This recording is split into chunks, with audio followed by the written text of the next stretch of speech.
Good morning! Ayan, ngayon ay mag-reaction video tayo. Nanood ako kahapon ng interview kay Mylene Dizon.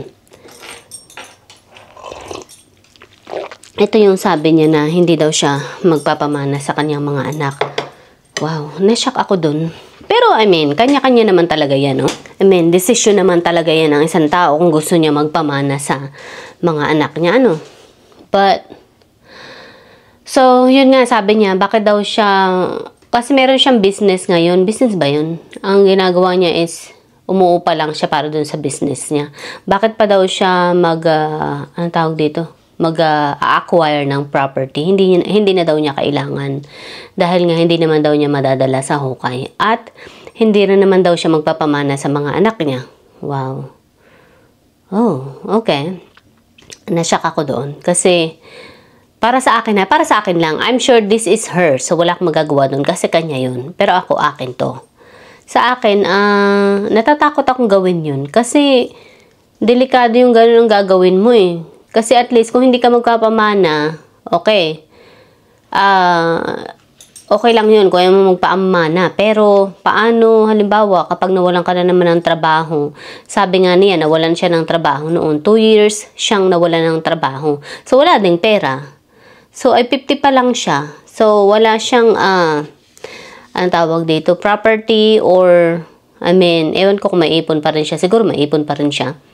Posible namang hindi ka mag-iipon kahit pa paano. Kasi, sabi ko nga, habang nabubuhay tayo, may pangangailangan tayo. Siguro meron siyang ipon, I don't know, hindi naman niya nasabi.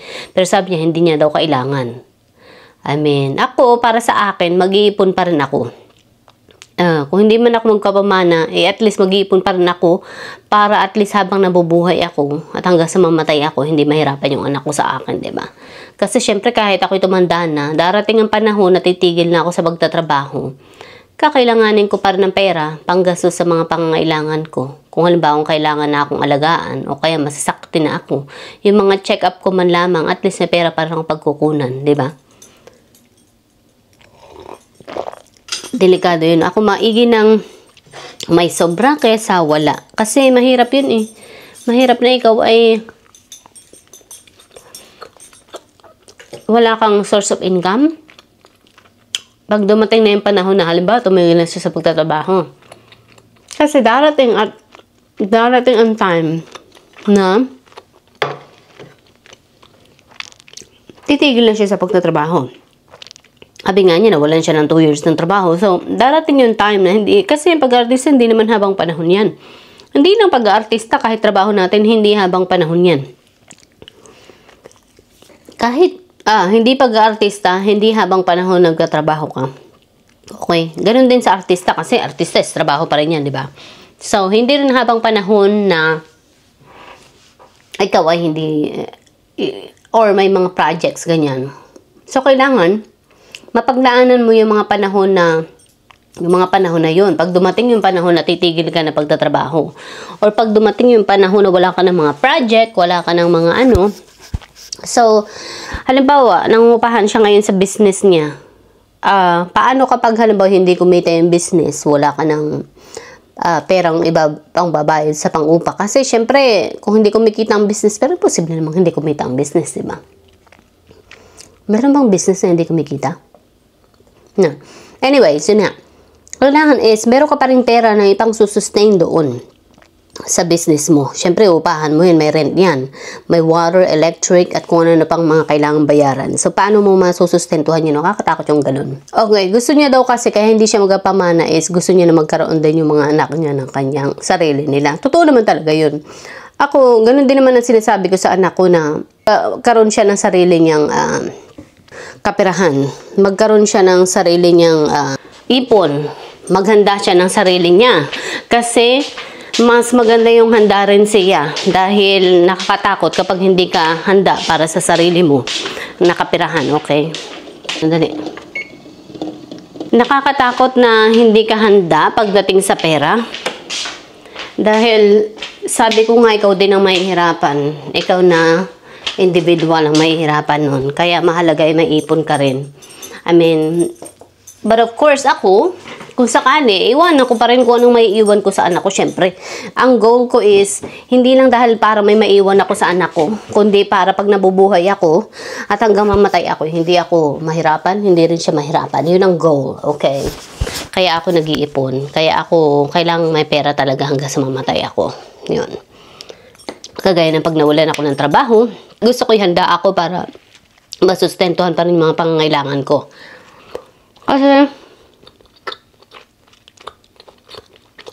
Kasi naranasan ko rin ang walang pera noon. Nawalan din ako ng trabaho noon. Tawag dito, 1 year and ang aking, yung nawawalan ako ng trabaho sa loob ng 1 taon. At sa loob ng isang taon, yung 2 beses na nangyari yun sa akin na nawalan ako ng trabaho. Na 1 taon ng 1 taon lagi yung itinatagal. Doon ko naisip yung kahalagahan na dapat meron ka naipon, na dapat meron kang pera. Dahil sa loob ng 1 year na yan, Ginoo, ang daming kagastusan. Dali, inom muna ako ng aking vitamins for my brain. Ito nga pala yung iniinom kong para sa aking utak, para sa brain ko.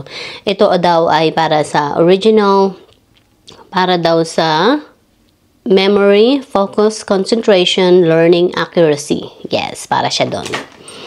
Para medyo, parang effective naman siya.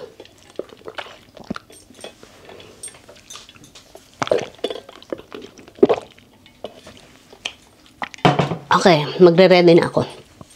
Sa loob ng 1 year, na-discover ko yun sa sarili ko na ang daming kagastusan, ang daming pangangailangan, ang daming, yung parang mag-i-spend ka talaga na mag-i-spend ng pera. Ang hirap pa, wala kang ipang i-spend, wala kang ipang gagastos kasi wala kang pera. 1 year ka ba namang nawala ng trabaho?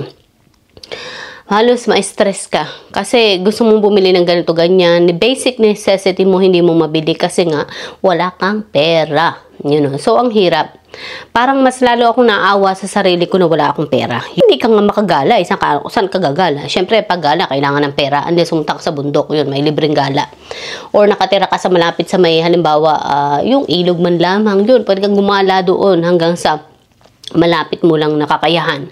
Pero kung gusto mong gumala sa halimbawa ay malayo-layong lugar, nasasakay pa ng airplane, so yun, kinakailangan ng pera yun. Kaya, mahirap. So, na hindi man ako makapunta ng Maynila, you know, gusto mo man lang mamasyal sa Maynila, hindi mo magawa dahil wala kang pera. So, ako, kahit hindi ako magpapamana, halimbawa lang, kahit hindi ako magpapamana, gusto ko pa rin na may pera ako. Tumanda at mamatay na may pera.